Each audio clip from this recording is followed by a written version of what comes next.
अभिनंदन वहां गया पाकिस्तान में। अब मैं थोड़ा सा 5-7 मिनट मुझे गुरुदेव का आशीर्वाद चाहिए।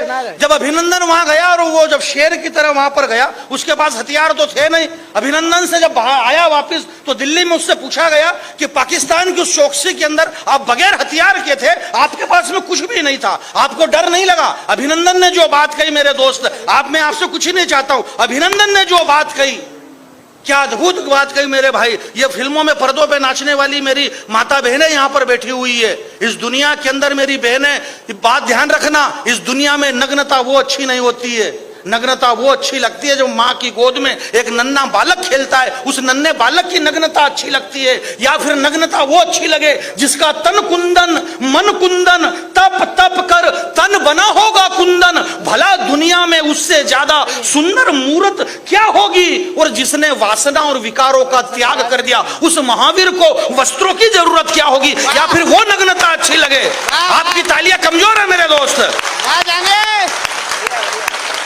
जब अभिनंदन को वहां पर पाकिस्तान के अंदर अभिनंदन जब खड़े थे आजू बाजू में, तो जब वो दिल्ली आए, अभिनंदन से पूछा कि आपको मृत्यु का डर नहीं लगा? तो अभिनंदन ने कहा, बोले कौन सी मृत्यु?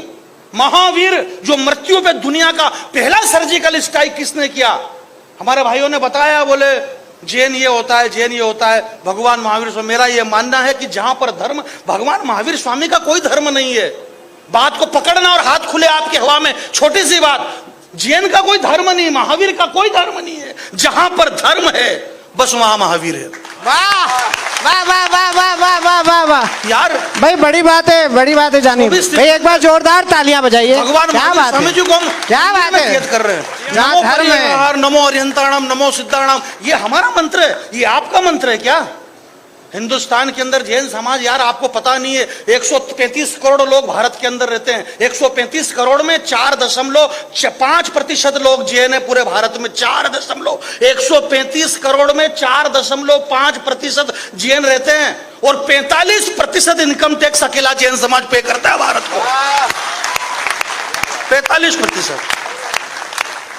हालांकि यह बात मेरे को भी मालूम नहीं थी। कल मैंने कहा यार अब कैसे क्या जमे, कैसे क्या जमे?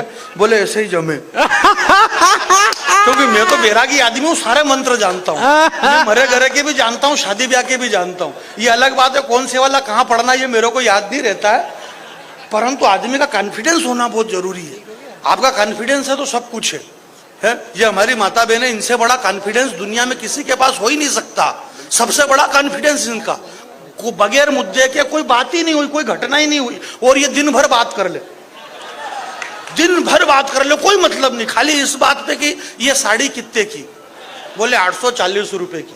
जब तक सामने वाली महिला उस साड़ी को 400 रुपए की नहीं बताए, उसको रोटी अच्छी नहीं लगे। कोई मुद्दा नहीं मेरे भाई, बगैर मुद्दे के हम हमारे संस्कार और संस्कृति को कहां पैरों तले रोंद रहे मेरे भाई है? हमारी ताकत कहां लग रही है? ऐश्वर्या राय, युक्ता मुखी, लारा दत्ता और प्रियंका चोपड़ा, क्या गजब का बनाया मालिक ने तुम्हारा थोबड़ा। तुम सबके सब विश्व सुंदरी का खिताब जीती, पर सही सही बताना तुम्हारे साथ क्या क्या बीती। अरे ऐश्वर्या राय, तूने सिर्फ सुंदरी शब्द चुना है, विश्व सुंदरी का नाम तेरे बाप ने भी नहीं सुना है। विश्व सुंदरी का नाम सुनेगा तो अपने आप को भूल जाएगी, और विश्व सुंदरी का चरित्र सुनेगा तो तेरी आंखें खुल जाएगी। विश्व सुंदरी बनने के लिए जमाने से जूझना पड़ता है, और विश्व सुंदरी बनने के लिए धड़कते अंगारों पे कूदना पड़ता है। विश्व सुंदरी तो वो चित्तौड़ की महारानी पद्मिनी थी, जिसकी सुंदरता के आगे आईना तक टूट गया था।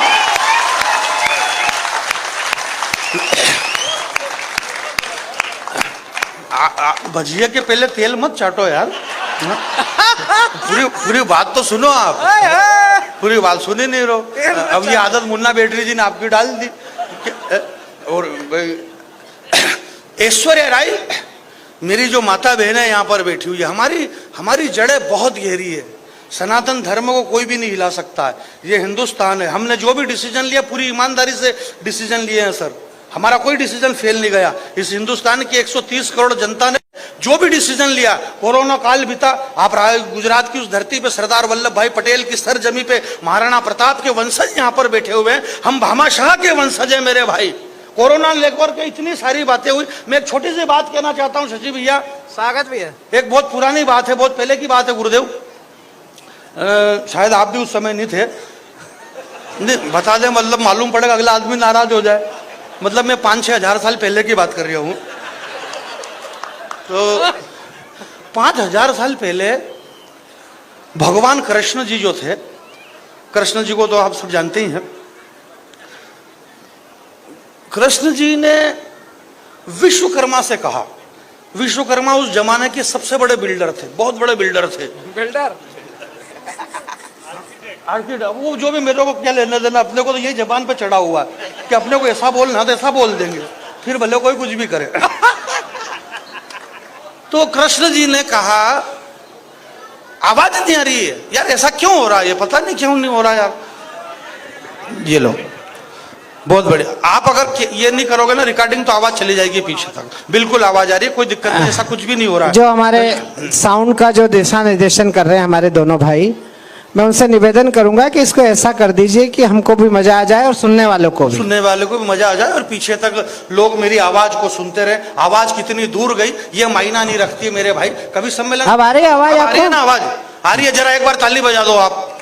हाँ आप ठीक है भाई, अब कम मत करिएगा आप प्लीज। अब आवाज कम मत करना, अगर आवाज पीछे तक नहीं जाए तो आपकी कोई गलती नहीं रहेगी, वो मेरी गलती है कि मैं ही धीरे बोल रहा हूँ। मेरी आदत में धीरे बोलना, क्योंकि मेरे को धीरे बोलने से बहुत सारे फायदे हुए। आपका माइक बहुत शानदार है, साउंड व्यवस्था बहुत अच्छी व्यवस्था है। हम बस यही तो जैन धर्म है कि हमारा कवि सम्मेलनों के मंचों पे हमारा अगर एक भी वाक्य बोल दे कि यार आपका माइक गला खींच रहा है, हम तो बोल के चले गए, अगले आदमी का पेमेंट खतरे में। बोले यार तेरे माइक से उनका गला खींच रहा था, अब उनको ये भी मालूम नहीं कि गला कहाँ खींचा, गला तो वो साथ में लेके चल गया। हाँ, गला तो सबके साथ में घूम रहे, इसलिए आपका माइक बहुत अच्छा है। हम ऐसा एक भी काम नहीं करें जिसके किसी की आत्मा को ठेस पहुंचे। हम यही तो दुगड़ामी मिच्छम हमारा है ही क्या है, हमारा सबसे बड़ा मंत्र ये है कि जो 45% इनकम टैक्स हिंदुस्तान में जैन समाज पे करता है, और इसके बाद भी अगर ये बात कह रहा है, इसलिए अगर उससे पूछा अभिनंदन से कि तुम्हें पाकिस्तान में उन खूंखार भेड़ियों के सामने डर नहीं लगा, तो अभिनंदन ने कहा कि यार मैं महावीर का वंशज हूं, मुझे डर क्यों लगेगा, जिसने बगैर तलवार के, बगैर बम के, बगैर बारूद के, बगैर चाकू के, बगैर छुरे के, बगैर धनुष बाण के सारी सृष्टि को जीत करके अपने चरणों में रख दिया। दुनिया का मृत्यु पे सर्जिकल स्ट्राइक करने वाला संसार का पहला योद्धा भगवान महावीर थे, और मैं उनका वंशज हूं, मुझे मौत से क्यों डर लगेगा भाई। तो हम तो मौत पे सर्जिकल स्ट्राइक करने वाले लोग हैं, इसलिए हमारा त्याग बहुत बड़ा है, बहुत बड़ा त्याग है। किसका? आपका त्याग बड़ा है, और आपका भी नहीं, भगवान महावीर स्वामी जी का।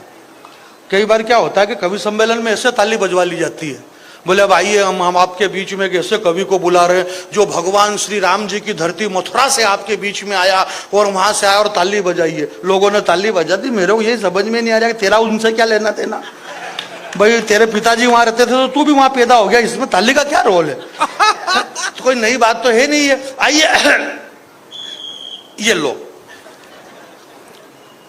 मैंने आपसे क्या कहा कि इस दुनिया में जो भी डिसीजन लिए गए वो पूरी ईमानदारी से लिए गए। हमने 130 करोड़ जनता ने पूरी ईमानदारी से डिसीजन लिया। हमने 10 साल से एक डॉक्टर को प्रधानमंत्री बना करके रखा। मेरी आवाज शायद पीछे तक जाए तो सबूत देना आपका। 130 करोड़ जनता ने गुरुदेव एक डॉक्टर को प्रधानमंत्री बनाया। डॉक्टर मनमोहन सिंह जी अर्थशास्त्री थे, डॉक्टर थे, 10 साल में उन्होंने एक इंजेक्शन तक नहीं लगाया। चाय बेचने वाले को प्रधानमंत्री बना दिया, उसने दे धड़ाधड़ ऑपरेशन पे ऑपरेशन, ऑपरेशन पे ऑपरेशन। अब अगर चाय बेचने वाला ऑपरेशन करेगा तो टांके तो गलत सुलत आ ही सकते हैं। ये टांके गलत आ गए लोग, तो लोग चिल्ला रहे क्योंकि टांकों में दर्द हो रहा है, और दर्द तो बाहर निकल करके आता ही है। दर्द मेरा हो चाहे तुम्हारा हो, या दर्द उसका हो या किसका हो, जिसका भी दर्द है सबका दर्द सामने आ रहा है, परंतु उस दर्द को फैलाया जा रहा है पूरे देश के अंदर। बस यही प्रचारित किया जा रहा है कि ये गलत है वो सही है। कोई कुछ भी गलत नहीं है मेरे भाई, जो चल रहा है वो अच्छा चल रहा है। बुझ ही नहीं सकती ये आग, मेरा वादा है। बहुत धीरे से मैं बोल रहा हूं, मेरी बात को पकड़ लेना आप अगर कविता समझ रहे हैं तो, कि बुझ ही नहीं सकती मेरी माता बहनें। ये पंक्ति आप पकड़े तो पकड़े, नहीं पकड़े तो कोई बात नहीं, आप इनके साथ में बैठे, क्योंकि आप कहां जाइए जब तक ये नहीं उठ पाएंगे तब तक आप नहीं उठ पाएंगे, क्योंकि आपको जाना तो इन्हीं के साथ में है। तो जब इन्हीं के साथ में जाना है तो थोड़ी देर आप और शांति पकड़े। आपके सब्जेक्ट की बातें भी इस कवि सम्मेलन के मंच से हमारे शशि भैया करेंगे। ये भारतीय नारी है, भारतीय शक्ति है। मैंने क्या कहा कि भारतीय नारी का धर्म क्या था? विश्व सुंदरी तो वो चित्तौड़ की महारानी पद्मिनी थी जिसकी सुंदरता के आगे आईना तक टूट गया था और पानी में चेहरा देखा था अलाउद्दीन खिलजी ने, उसका भी पसीना छूट गया था। तुम काहे की विश्व सुंदरी हो? तुम तो विदेशी कंपनियों के इशारे पे नाचने वाली बंदरी हो। और दौर चला जब संस्कार और संस्कृति को पैरों तले रोनने का, तो मैंने पत्नी से कहा कि एक काम करो, तुम भी इस प्रतियोगिता में ट्राई करो। पत्नी ने कहा कि मुझे तो इस बात का होता है कष्ट, विश्व सुंदरी यानी जिसके शरीर पे सबसे कम कपड़े वो फर्स्ट। मैंने मेरी पत्नी से कहा कि ये जो पड़ोसन है ना कटे बाल वाली, ये रात को मेरे सपने में आ रही थी। बोले अकेली आ रही होगी। मैंने कहा तुझे कैसे पता? बोले उसके हस्बैंड तो मेरे सपने में आ रहे थे। आप इनसे ज्यादा बात नहीं कर सकते हो, और पता नहीं बात करो तो कब कहां क्या जवाब दे दे। मैंने कहा विश्व सुंदरी तो वो चित्तौड़ की महारानी पद्मिनी थी। मैंने पत्नी से कहा कि एक काम करो, तुम भी इस प्रतियोगिता में ट्राई करो। पत्नी ने कहा कि मुझे तो इस बात का होता है कष्ट, विश्व सुंदरी यानी जिसके शरीर पे सबसे कम कपड़े वो फर्स्ट। इसलिए इस देश को विश्व सुंदरी प्रतियोगिता के लिए करोड़ों रुपया नहीं खोना चाहिए, और देश में विश्व सुंदरी की जगह झांसी की रानी बनाने की प्रतियोगिताएं होना चाहिए।